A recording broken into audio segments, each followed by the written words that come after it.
All right, and joining us now on the phone, we have Democratic Congressman from Texas, Joaquin Castro. Congressman, you heard the governor talking about all those things that could be potential liabilities for Republicans. You know, not just the health care part of it, but this bill impacts college students who use Pell Grants, rural Texans who are relying on Medicaid. How are people in your district in Texas going to be impacted by this spending bill? And do you think Democrats can channel that into effective messaging against the administration come the midterms?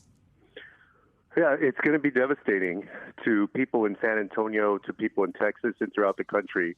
For example, you're talking about 50% of births in Texas being paid for with Medicaid.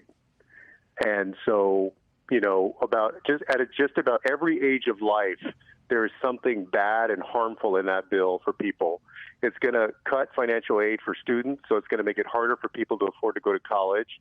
It's going to make it harder for people to put their parents in long-term nursing home care, harder for people who have a job. And because our health care is tied to our jobs, usually, you know, people who are entrepreneurs and want to start their own small business, what they've been able to do since the ACA came online is get a subsidy to be able to afford health care insurance.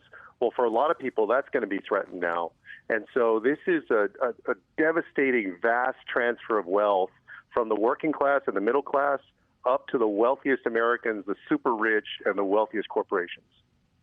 Also, at a lot of time when people are getting laid off here in D.C., a lot of federal workers losing their health insurance. That's something folks are going to need and want and go looking for pretty soon. I also want to ask you, this bill is now headed to Trump's desk.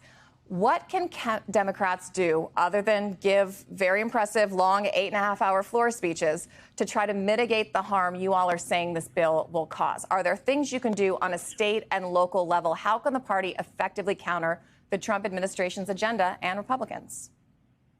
Yeah, I mean, look, it's our job, not just at the National Democratic Party, but folks locally, statewide, to tell the story about why people are losing their health care coverage. You know, why they're finding it harder to put their parents in a nursing home. All of these things, that falls on us.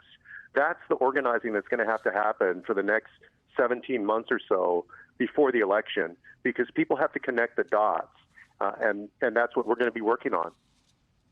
And obviously, Donald Trump needed Republicans' backing to get this bill through. They didn't have a huge margin. They lost 2 votes, but they got enough to get it across the line.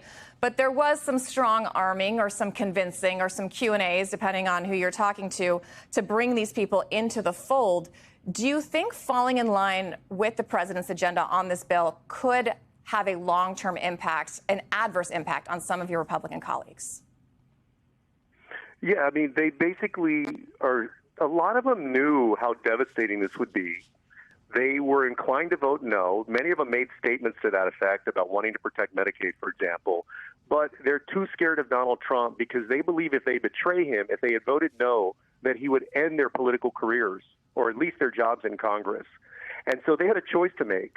They could either choose to protect their job or they could choose to do the right thing for their constituents and vote no. And they chose their jobs. All right, Congressman Joaquin Castro, thank you so much for dialing in.